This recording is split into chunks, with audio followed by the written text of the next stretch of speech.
Welcome to episode 111 of Stageworthy. I'm your host, Phil Rickaby. Stageworthy is a podcast about Canadian theatre makers, featuring conversations with actors, directors, playwrights, and more.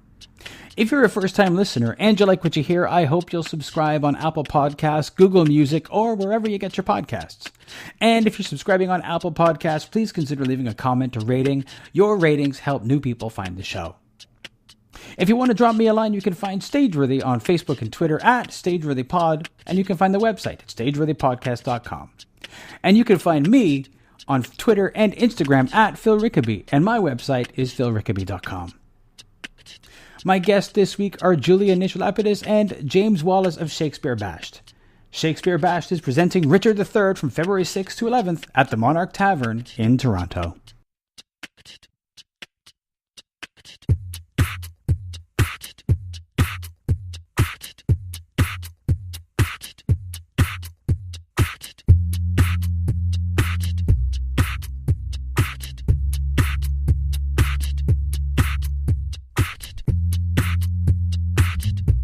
So I know Shakespeare BASH'd from Fringe. Okay. And I know my familiarity is with, shows at the Victory Cafe. Mm-hmm. First off, how did you start doing Shakespeare as part of Fringe at the Victory Cafe? Where did that come from? It all goes back to our first date.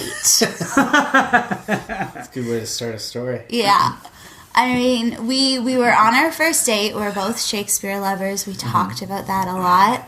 And at a certain point, James said to me, kind of like a line, he was like, I've always wanted to do Taming of the Shrew in a bar. And you should play Kate and I'll play Petruchio. And I was like, that's not a complimentary character to offer someone on a first date. You should play a shrew. But we did. That was our first full production, was Taming of the Shrew in a bar at the Fringe. Wow. And it was the summer before our wedding. Was that at the Victory? Yes. Taming the Shrew was at the Victory, yeah. It was our first Fringe show. It was our first. Before that, we had done some staged readings, but we had never done a full production. So Taming the Shrew was our first full production, which was great, and it won Best of Fringe, and it kind of kickstarted us. Yeah, that's great. And you sort of went back to the Victory almost. To me, it feels like you were there every year. We were. We were 5 straight years. We did. That is a lot of fringing. 5 straight years. Yeah, it was something that we were very happy to do, but also quite exhausted by the final year. And it was part of what we wanted to do, which was find ways to bring Shakespeare to great venues, more social kind of fun venues, casual. Sure. And that's sort of where it started. So we always felt very loyal to the Fringe, and they were always very good to us. We had a great following, and we always knew that we could have a great time at the Victory Cafe. Plus, it made sense to us. I think that there was something when the venue was there. When it was, when the Fringe tent was right outside the Victory. Like that sort of real big spark that came from that central area. So it was kind of magical being there for 5 years, and our last year was the last year the tent was there. It was the last year that the Victory Cafe was around. Yeah. So it was kind of like a nice run and a nice time to end it. Yeah. It's interesting because I was up in the Annex area, and the Victory Cafe is establishing itself in a new location, but looking at it, I'm like, can it be the Victory Cafe if it's not in that building? Yeah. It'll be very interesting. Very different. Nick, who runs it, he also runs the Crafty Coyote across the street. Okay. So now he's going to have 2 places like kitty corner to each other. And I think the plan is to get the vibe of the Victory back. Okay. But we'll see. I think Nick's smart. He'll do it. Yeah. He knows what his patrons want. So it was it was a really special place, the Victory Cafe. Yeah. We had so much fun there. It was always a challenge, whether it be space or air conditioning or any number of things. That first summer there doing Taming of the Shrew, it was deadly in that hot space. Yeah, we were shocked people kept coming to be in that hot room with us. That was fun.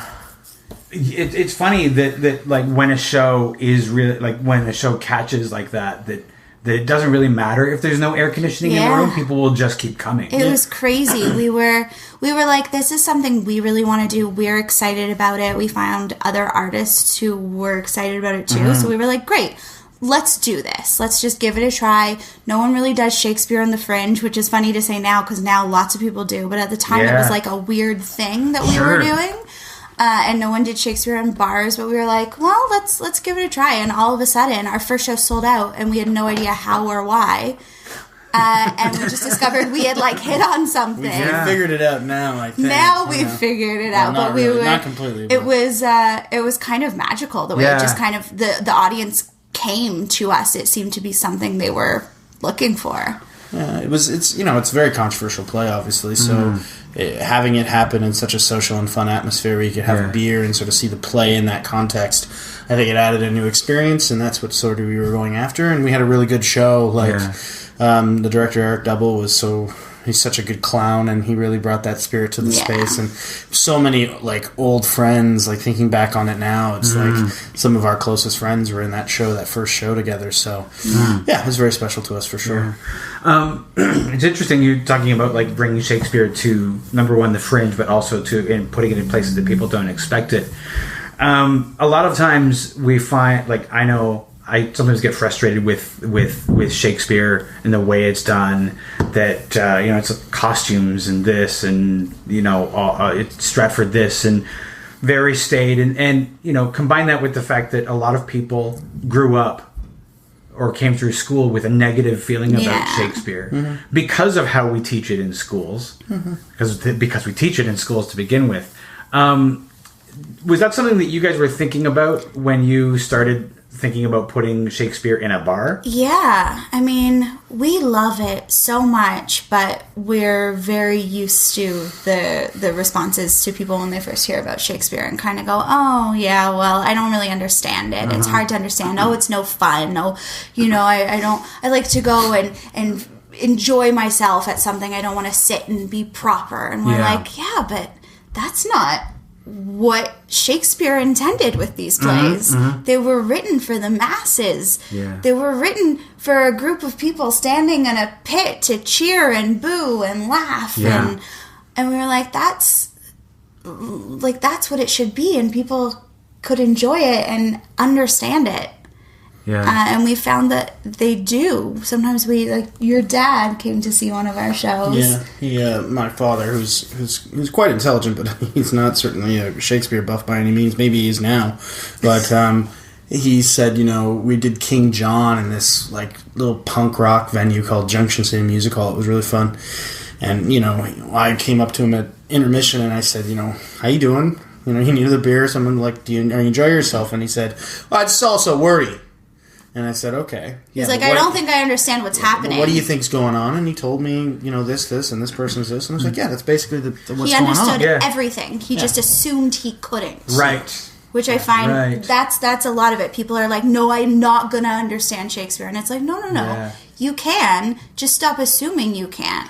Yeah, I think it comes from they make us read it in school. And it's not meant to be read. Not just read it like sit down with it open, but then they like turn to people who don't know what the text says and says, read this passage. Yeah. And nobody, because you have to interpret it. And once you know what it means, you can make other people understand and it's meant to be performed and read aloud and have so much else going on with it that it brings it to life in a way that you can't when you're just like looking at it on a piece of paper. Yeah, absolutely. Yeah, I mean, you identified it really well about interpretation, and I mean, that's the sort of great amount of impact that it can have from, if it is at Stratford, on these sort of lavish and beautiful and at times very intimate productions that I've seen and been a part of, been very fortunate to be a part of there. And, versus us, who's in a 50-seat theater, bar, thanks. Sure. Theater, I'm doing air quotes right now. And so, like, I think Shakespeare can be big, it can be small, it can be intimate, it can be grand. I think it's just what kind of interpretation are you trying to bring to it? Is it part of what the text is telling you? Is it true in that way to you? So that's what Shakespeare can do. I mean, high school is, it's tough for a lot of things. I certainly enjoyed it, but I think I'm not the best test subject for enjoying Shakespeare in high school. But I agree with you. It's hard to read. It takes a long time to really understand how to do that. And it's hard to teach. It's hard to read plays in general. Yeah. Like, it's not a skill that I think we learn easily. Yeah. No. And so reading a play that's 400 years old in iambic pentameter, that's not an easy thing. Interestingly, we're not used to reading scripts. And that was, to me, that was made apparent when the Harry Potter play was published, and Indigo was advertising it like the new Harry Potter. And people were like, it's a new Harry Potter book, and they got it, and they were like, what is this? Yeah.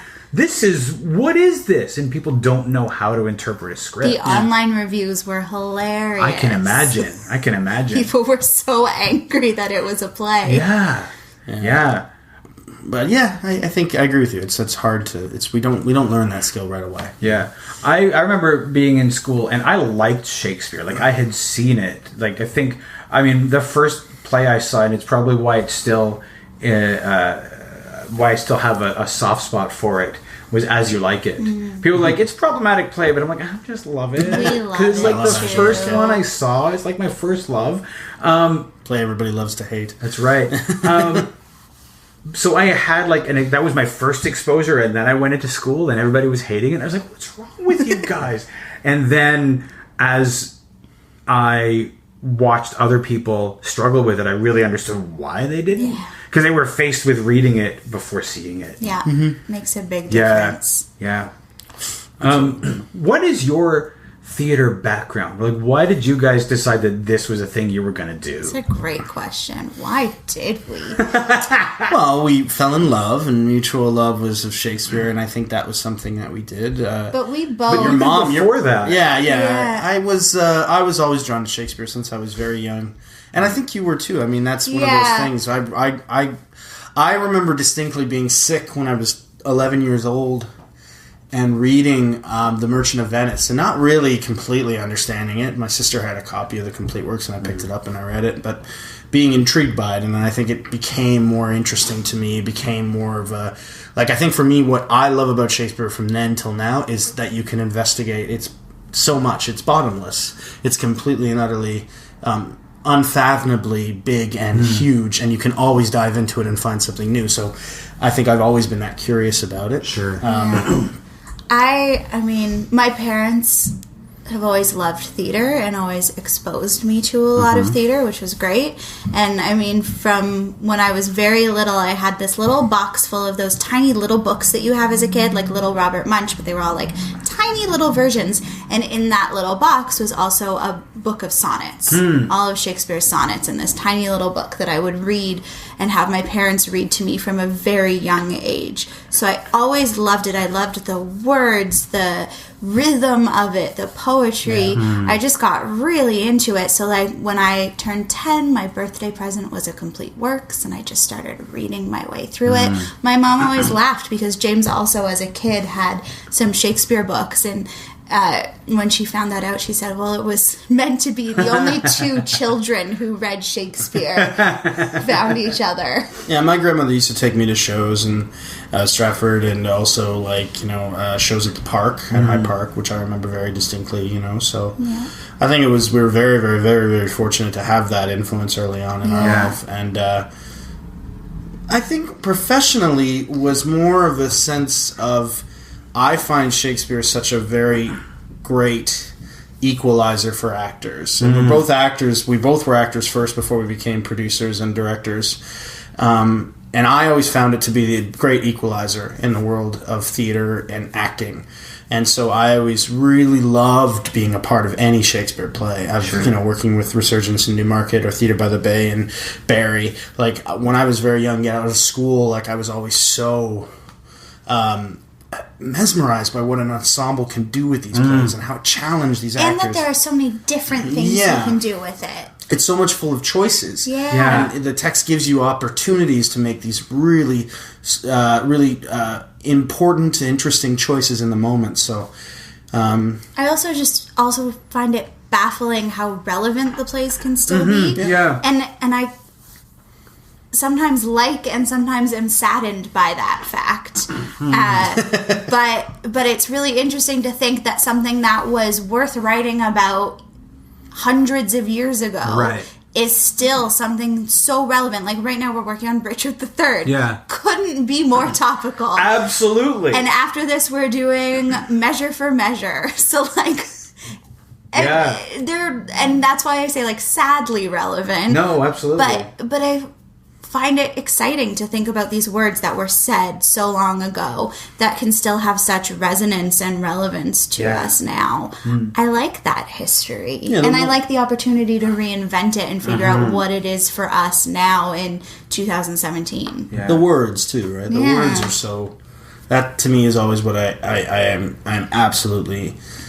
excited by is the words and what they can do in the moment. You know, I've been in the audience or on stage when I felt that energy of words and other actors and story, and that's really what I go to. I gravitate towards. So, you know, I get really fortunate. Yeah. I remember, you know, talking about the words. I remember being in theater school and the acting teacher, and we got to our Shakespeare module in first year. And people were trying to work so hard to emote and things, and you'd just be like, it's in there. Yeah, just you don't have to work at it. Just say the words, and it works. And people were like, what do you mean? I just have to say the words. But it's so true. You don't have to work really hard at it. I found actually emotion sometimes in Shakespeare is always tied to words. I mean, emotion is almost always tied to a question sometimes, or a metaphor, an image. So it's a type of theater that maybe we don't produce as much now in terms of the way we write plays now. It's a whole other conversation, but Shakespeare is about what the text is resonating in that moment. Hamlet needs, you know, oh, what a rogue and peasant slave am I. You know, he needs that outburst and he needs rogue and peasant slave in order to express what he's in that moment. Yeah. Tutu sullied flesh. Like, he's so emotional in the beginning of that play. And it's all tied to metaphor. So I agree with you. And you know, I've had some of the best teachers I can ever hope for. Ian Watson was my theater school teacher, and he's a genius in my opinion. So and you also a high school teacher, Michael Halfin from Newmarket. He was really into Shakespeare, and he brought that to us in our drama. He made it essential to us as we went through the drama years into OAC, which was an old thing. Kids, they don't do that anymore. I It doesn't didn't exist have anymore. OAC. Did you miss it? Or No, did you...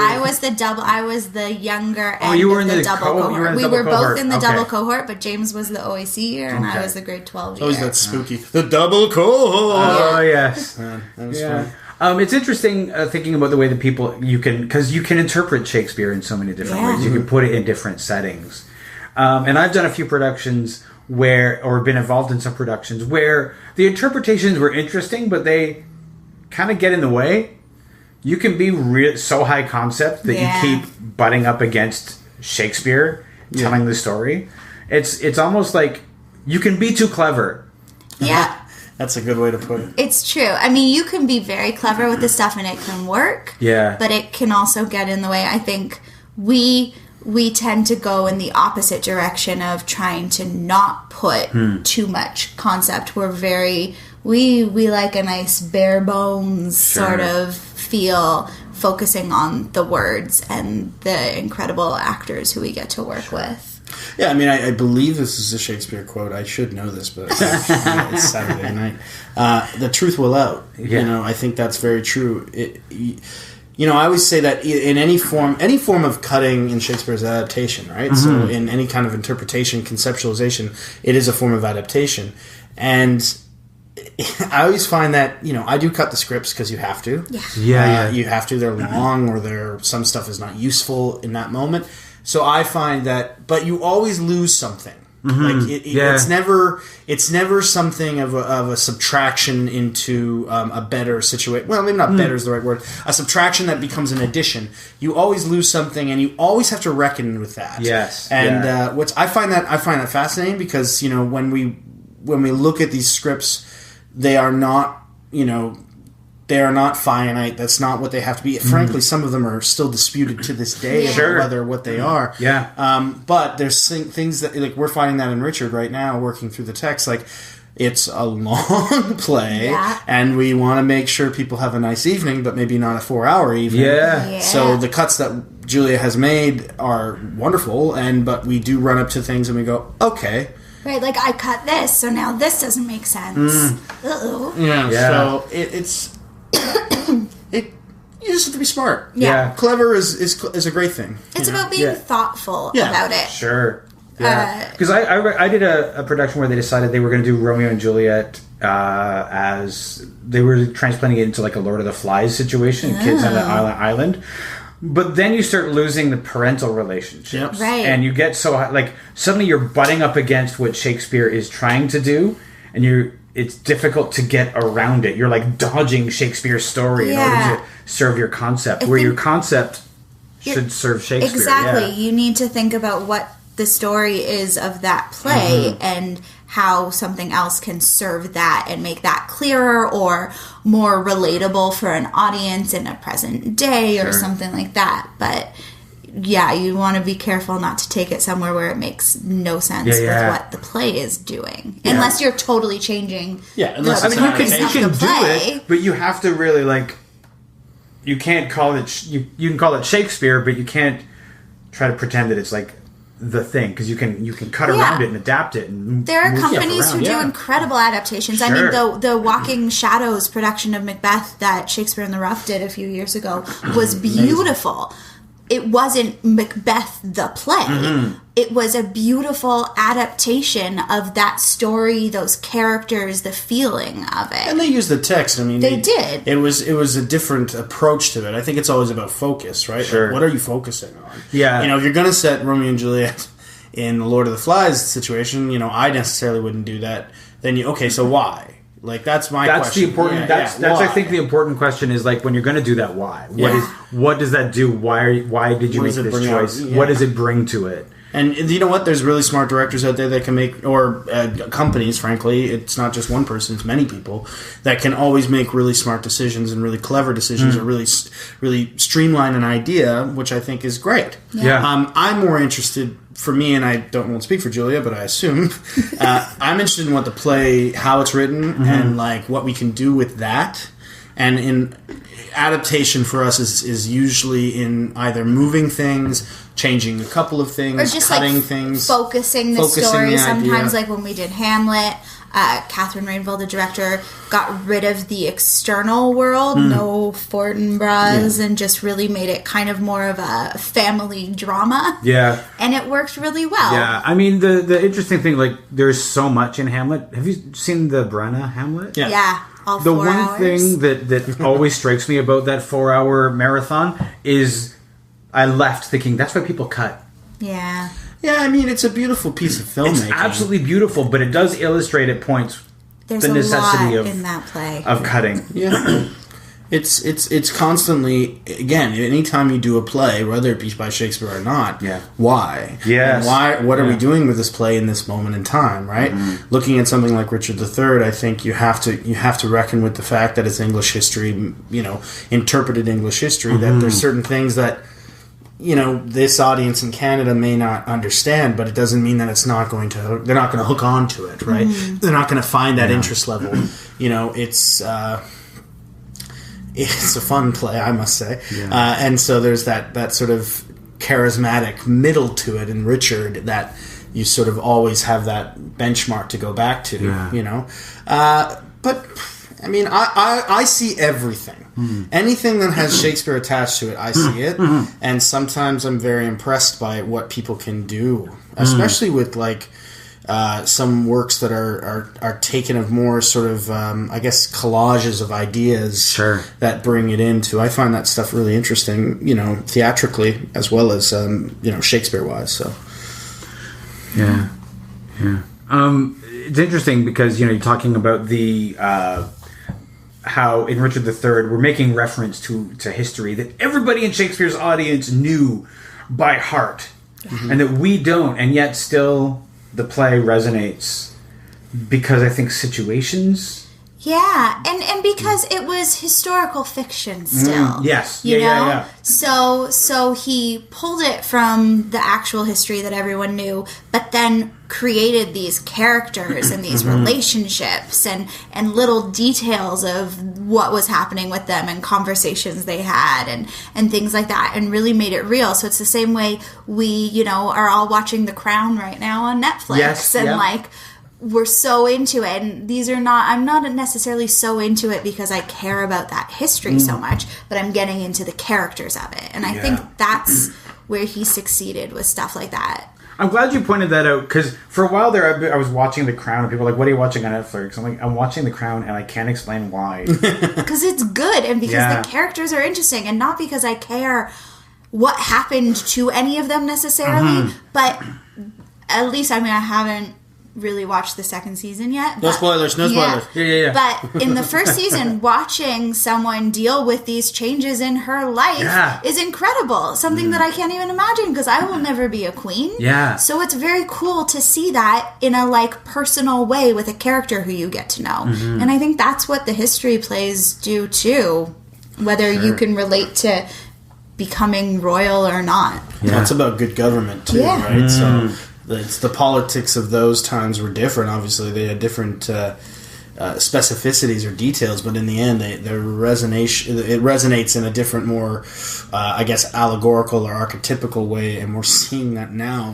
Government is so... It's so hard not to read modern interpretation into something like Richard III. The number of times in rehearsal, someone's like, well, that's Trump. Yeah, exactly. Constantly. It's happening constantly. And we picked this show way before really this was the political climate. And Measure for Measure, and Measure too, for Measure as well. Our final show of our season, the whole Me Too movement and everything that's coming out now. This play is about this. It's about sexual assault and the ability.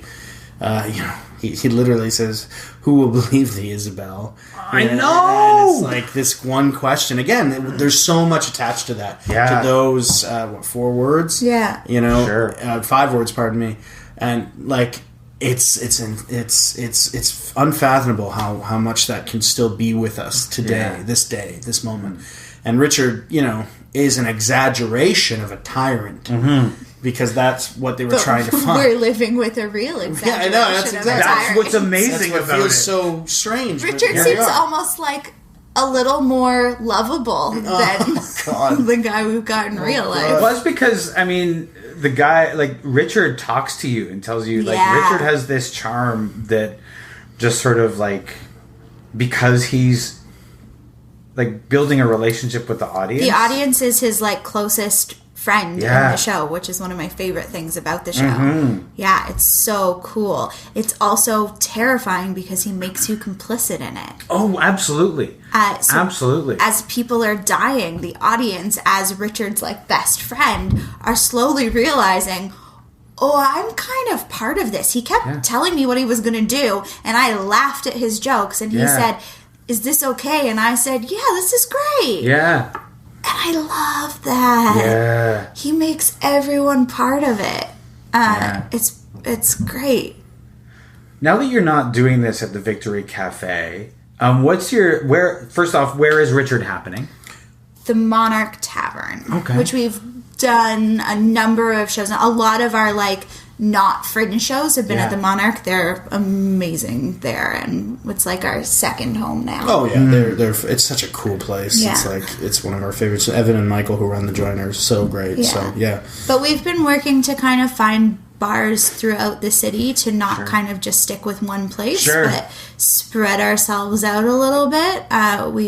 We have 4. We did 2 stage readings earlier this year, and we have 2 full productions coming up, and each one is at a different bar, which is a lot of fun. Yeah. Where's Measure for Measure happening? It's the Junction City Music Hall again for the first time since King John. So we'll be going back to there, and it's really cool. We love the Junction itself is a great place to be. It's really an interesting area of Toronto.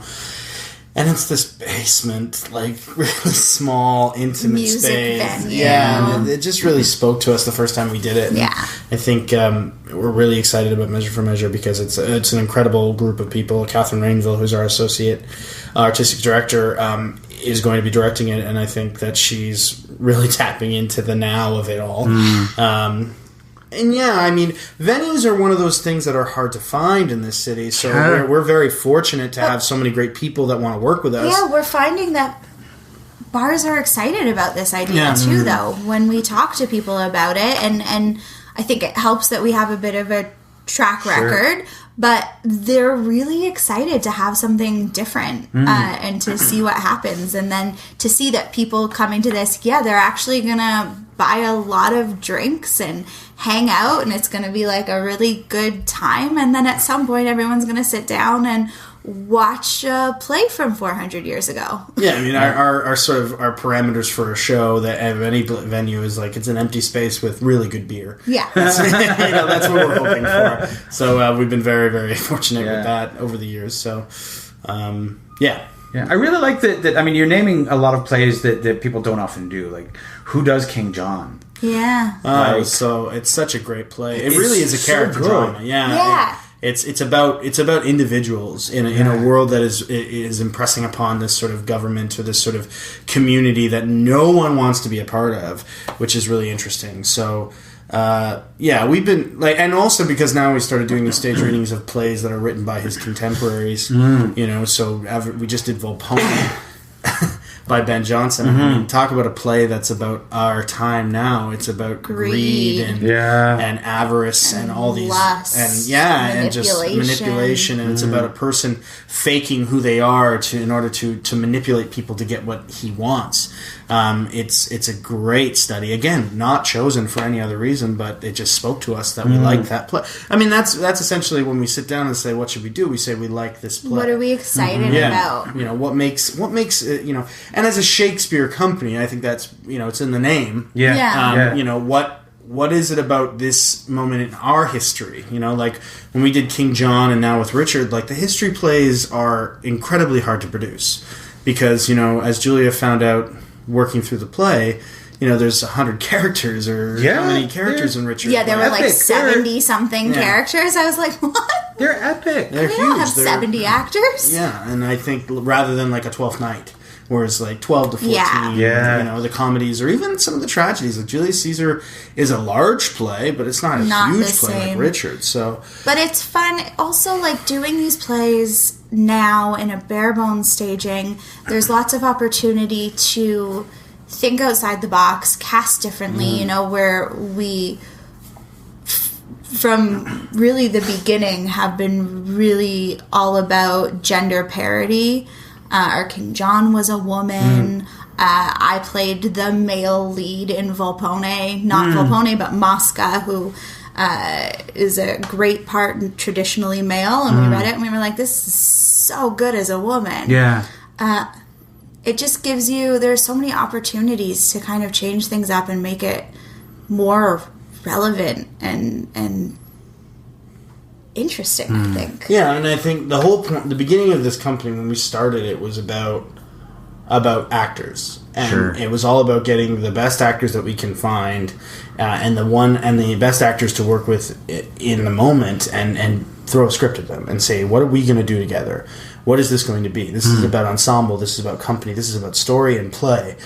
And we have to challenge ourselves with difficult plays. Sure. The difficult plays are what make us better.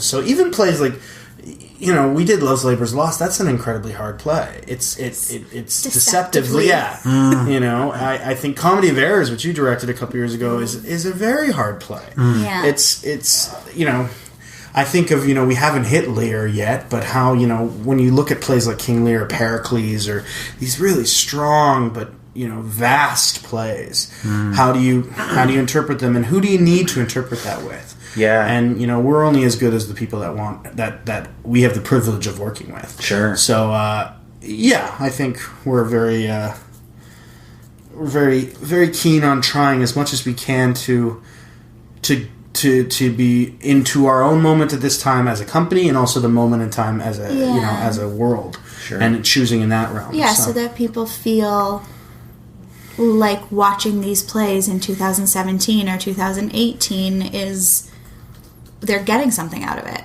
Yeah, absolutely.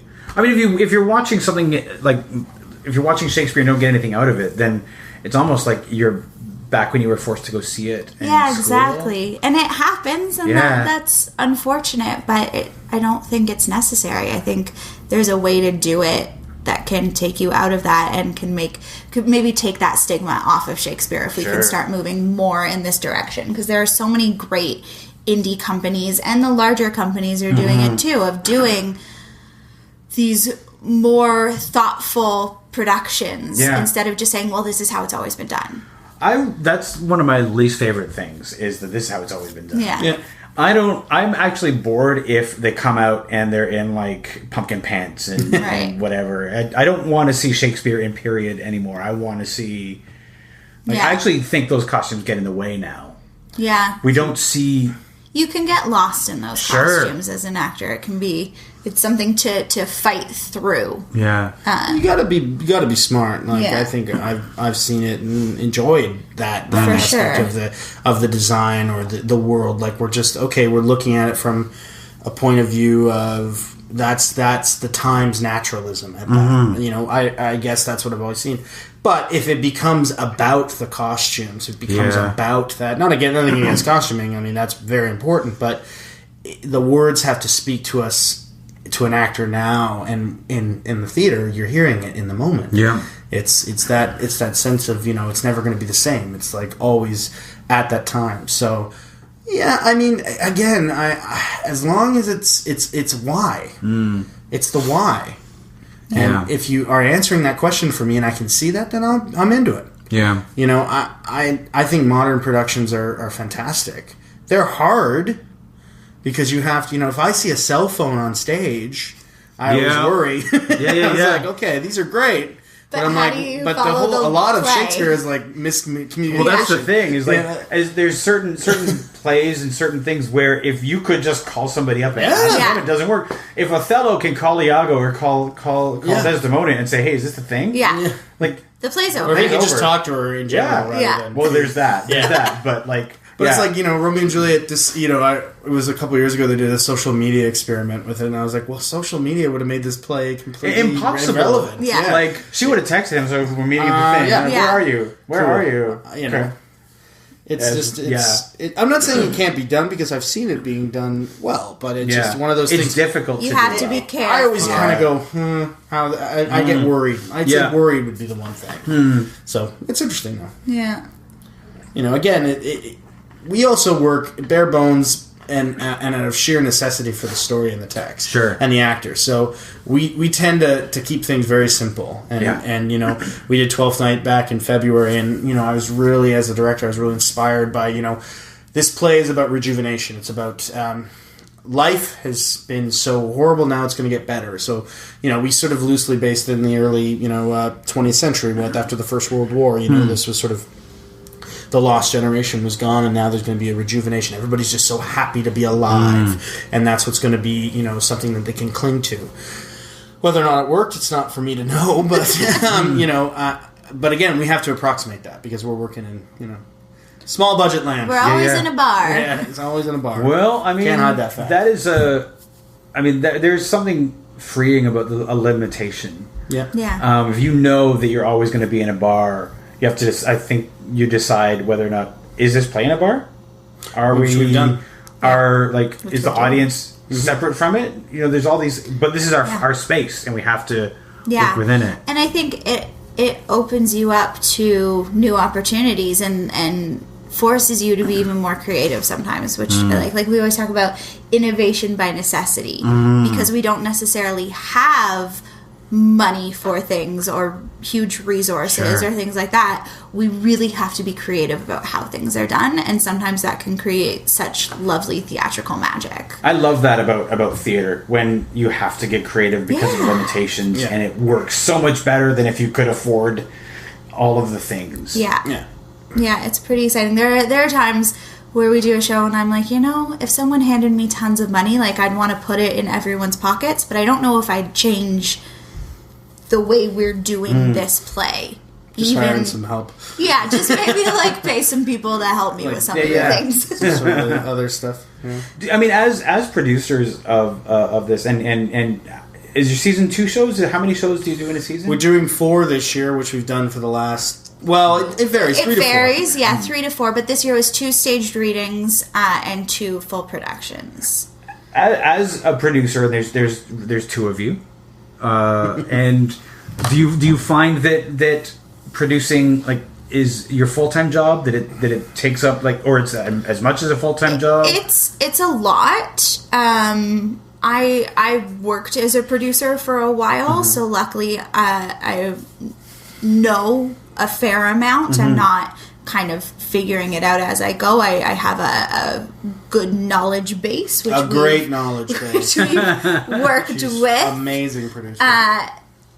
Because I know a lot of producing, especially self-producing, comes from someone just starting, and I did plenty of that, and then kind of made it my job for a while. So we're lucky that we have kind of figured out what we want to do and how we want to do it. It doesn't mean it's any less work. It's so much work, huge amount of work, and I wouldn't call it a full-time job because we do have moments where we can focus on other things, but it is constantly thinking about. It's constant. We go on vacations and spend the whole time planning and talking and imagining and dreaming, and we love it. So it doesn't feel horrible to be constantly thinking about it. No. But it's a lot of work. But it's a lot of work, but it's exciting work, and we love it, and we get to work with such amazing people, and often give opportunities and parts to people who we think are incredible and we're not seeing out there doing the things that we think the world should see them do. Yeah.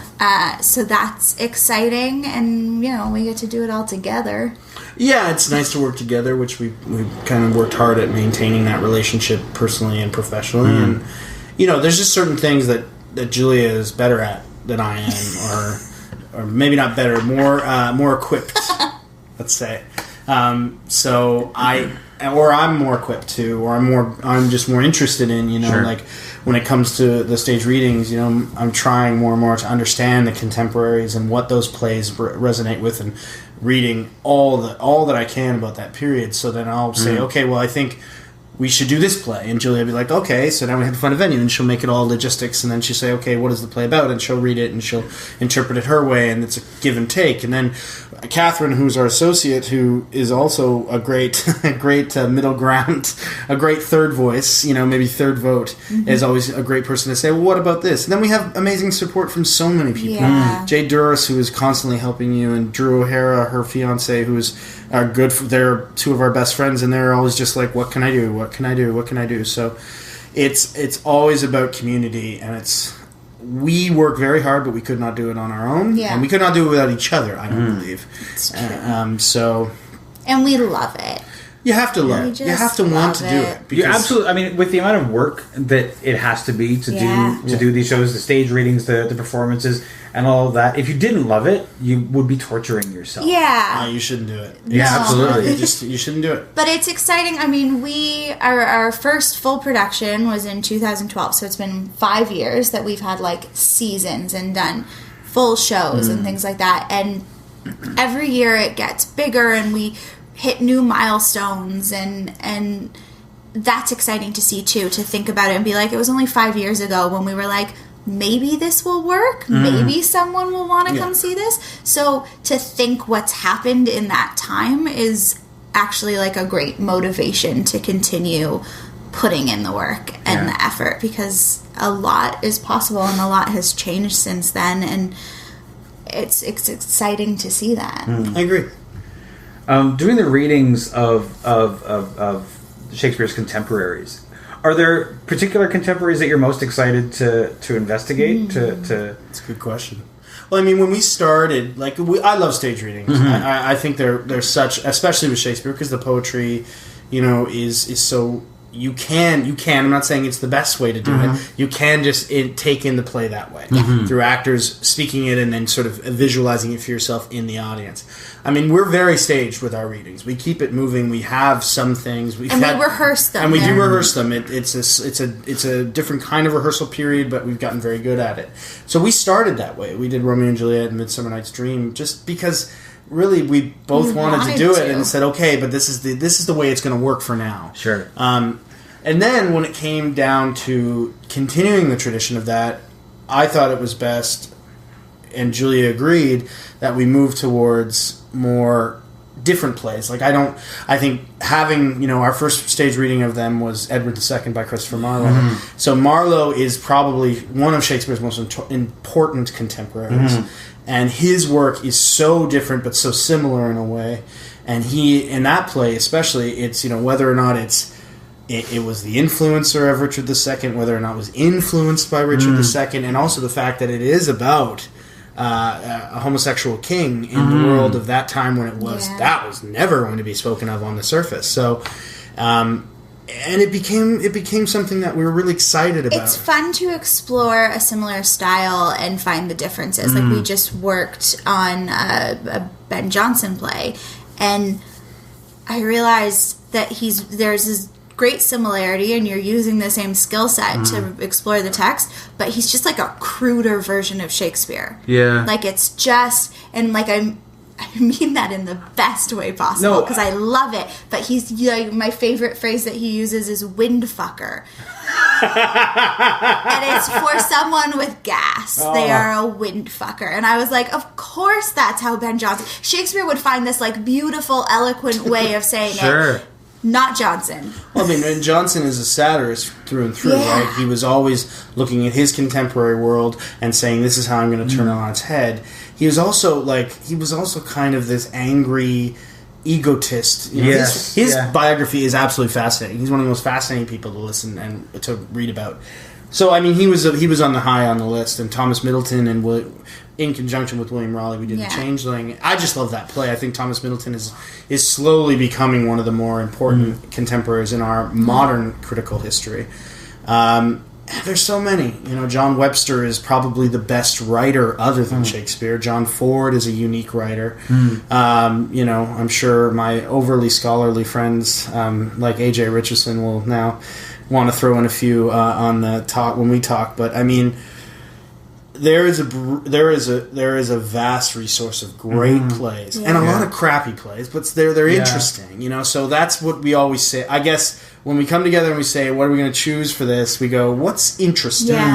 And I think for Volpone, it's probably one of the most grossly funny plays I've ever worked on. Funny and horrible. It's a horrible play. Like it's mean. It's nasty. But it's incredible. But what's really cool is to watch an audience hear a play for the first time. Yeah. Because you don't get that so much with Shakespeare. No. Sometimes you do. King John, we had a lot of people who had never seen it before. But, Richard III, most people know what's going to happen when they come to see it. But Volpone, I'm going to say 90% of our audience that night had no clue what was going to happen. Of course, yeah. That's pretty cool with That's these exciting plays. that it's a play that's like 500, 600 years old and people are like, will be discovering it for the first time. And discovering Jonson. Yeah. As a writer. We don't produce Jonson very often. No, unless it's at Stratford or it's at a university. And I'm not saying that I would never say that we have to produce any play more, especially 400-year-old plays. But I do think that he is a writer that is of this time, sometimes slightly more than Shakespeare, because we live in such a harsh world right now. It's not even the right word for it. That he takes on that harshness. Yeah. I always said he was a moralist in the fact that he turned it on your face to make you look at it and say, this is what's wrong with the world, and then he'd have this little smile on the side of his face. Yeah. Jonson was always like, I'm not a part of this at all. So, he was very apparently trying to go after the morals of the time, satirize these people. While Shakespeare is far more ambiguous, and reading through the plays, you just get that. What is Hamlet really all about?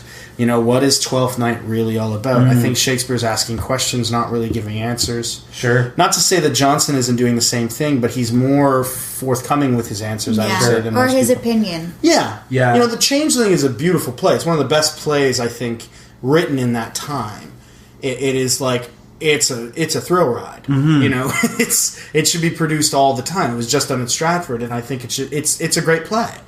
There's Marlowe's plays are controversial as much as Shakespeare's plays are controversial. Yeah. I mean, doing the Jew of Malta now would be a very big feat, even though I really like that. No, You can it's almost, not. but you can't even do Merchant of Venice these days. No, Well, it's- that's a tough one. I'm Jewish, Yeah. and it's one that I've struggled a lot with. I'm sure. I have trouble sometimes sitting in an audience and watching that play and watching people laugh at things that I think, like, are you laughing at the wit of the writing, or are you laughing at this character It's a tough- and some things that I would find offensive? Sure. But it's also one of those things that more and more, the more we keep talking about it, I keep thinking maybe it's something I would like to direct at some point. I think I don't want someone else to direct it for our company. That would make me uncomfortable. But maybe there's something in there that I want to explore. Because it's also still a really interesting and beautiful play. Yeah. But I think you just need to be very careful about how it's presented. Sure. And everybody has their Merchant of Venice, right? For some, The Taming of the Shrew is a play that they just cannot abide. Yeah. And I understand that. Othello is another play that it just has a very difficult racial dynamic that is hard for people to stomach. There's and I understand so that. much of that in these plays. Two Gentlemen of Verona is a really hard play. It is really. That was a really tough one. I like that. Again, I'm that kind of person that I like everything. Either everything's interesting or nothing's interesting. Sure. So, I mean, and looking at the contemporaries, there's so much in those plays that are at times even worse than what Shakespeare's putting out there. I mean, if you hold up the Jew of Malta versus the Merchant of Venice, they're very different plays. First of all, and the way that dynamic of Judaism is treated in those plays is much different. It's night and day. Well, it's why I can consider doing the Merchant of Venice, but I have no interest in touching the Jew of Malta. Well, let's talk about it. We won't do Marlowe for in doing the contemporaries. Does that make there are those people who are like, Shakespeare didn't write those plays, that whole thing. Does actually looking at some of those people that those guys say, well, obviously Ben Jonson wrote Shakespeare's plays, does that sort of give you like perspective on there is no fucking way that Jonson wrote Shakespeare? This is something James has gotten into fights with people at bars about this, like people who are sitting at another table and he overhears them talking and he gets angry. Oh, come on. They come over to us. You make me sound like a monster. I go over to some, they're just talking and like, wait a minute, It is a touchy subject because, in my opinion, 150% Shakespeare wrote the plays by William Shakespeare. There's interesting ideas, like recently there's new evidence to suggest maybe Henry VI is a collaborative play. I haven't read that evidence, so I don't know what it is. When I read that play, most of it speaks to Shakespeare. Right now I'm preparing to direct Titus Andronicus for the Hart House Theatre. I'm very excited. Hello, everybody there. It's a play that is thought to be extremely collaborative, if not the first part written by a writer by the name of George Peele, he's a very novice writer considering who Shakespeare was. Did Shakespeare collaborate with him? Did Shakespeare take an old play that was written by Peele and then spruce it up? I don't know. My gut tells me that Shakespeare wrote the entire play. And there's a lot of reasons, and I could go into in depth, but no one's that interested about it other than me. So, in my mind, 150% Shakespeare wrote these plays. Sure. People can believe whatever they want. I will have conversations with them, and that will be what that is. I find that there's a couple books you can read. Looking at the plays by other people, that to me there's no way. no, they're so different. They write in such different ways. We like that was one of the things we really liked about our first production stage reading with Christopher Marlowe is we found a lot of the actors going, it's what you were saying, Jules. It's like it's similar, but it's different. Marlowe is it's forward moving beyond belief. You gotta keep up with that train. It's going down that hill. You got to catch the argument where you can. Shakespeare will have those moments where he'll go off on tangents and he'll come back to the point, and the metaphor is much more extended in Shakespeare. It's the same type of work. As an actor, you're approaching it in the same way, but there's just no way reading those words aloud that you would confuse one for the other. Sure. They are so drastically different. Yeah, and I mean, Ben Jonson is to me probably the most important contemporary of Shakespeare, because they're night and day. They're absolutely different, and they write differently. The way they look at things are differently. It's not proof, but it's pretty good evidence in my mind. Yeah. So I'm with you. I'm with you there, because when. Good. No, absolutely. There's never been a question in my mind. There's one of those interesting things because I feel like a lot of the people who go into that, they either look at the plays in such an academic way that they don't think about how they're read and how they feel. I think that once you start reading them out loud, it's so obvious. But even academics in England, United States, in Canada, so many academics have proved through close reading and historical evidence that it's most likely, without being certain, that Shakespeare wrote these plays. Yeah. If you read a book called William Shakespeare, A Documentary Life by Samuel Schonenbaum, I hope I got that name right, because if I don't, I'm going to hear about it. It is a beautiful portrait of who Shakespeare was by using simple facts, documented facts. So, one of the things that sometimes, it's because it's a very emotional, it's a personal, it's the way we look at writers now. We know so much about writers. Yes. But back then we didn't. If you look at writers like Thomas Dekker, who was another playwright of the time and a pamphletist, I don't know how to say the word, we don't know much about his life. Sure. We don't know a ton about Marlowe. We have more conjecture about Marlowe than we have about Shakespeare. Yeah. Or as much. Like, he was thought to be a spy. Yeah. He was killed in a reckoning of a bar, because of a reckoning at a bar. We understand all this. This is all history. So I just say the evidence to me closely and pretty convincingly points to this, so I'm just not even going to get into that. Absolutely. Other emotional argument of the sonnets or about. I mean, I can't get into it. It's just going to be me spouting out. That is another podcast episode. Yeah, exactly. When is Richard III happening? It is in February, the 6th to the 11th. Nice. Yeah, starring James as Richard III. Yes. And my friend Suzette McCanney. Suzette McCanney. She's playing Margaret and Prince Edward and a whole bunch of characters. Everyone other than James plays a whole bunch of characters. Well, they kind of have to. They have to. I've cut it down a lot in terms of the number of characters, kind of combining people or cutting people entirely, but no, everyone still has to play a lot of people.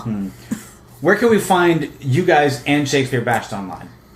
We are Shakespeare Bashed on Facebook, at Shakes Bashed on Twitter and Instagram, and ShakespeareBashed.com. And it's spelled ShakespeareBashd.com. Did I get that right? I hope that was right. If it's not, it's going to be in the show notes. Don't worry, I'm going to make sure that it's there. Bashed is without an E. No E. No E in Bashed is the important part. And all our social media is the two of us, and we don't have any of our own personal social media. That works out. Our Instagram and Twitter is just us posting pictures of beers we drink and plays we see.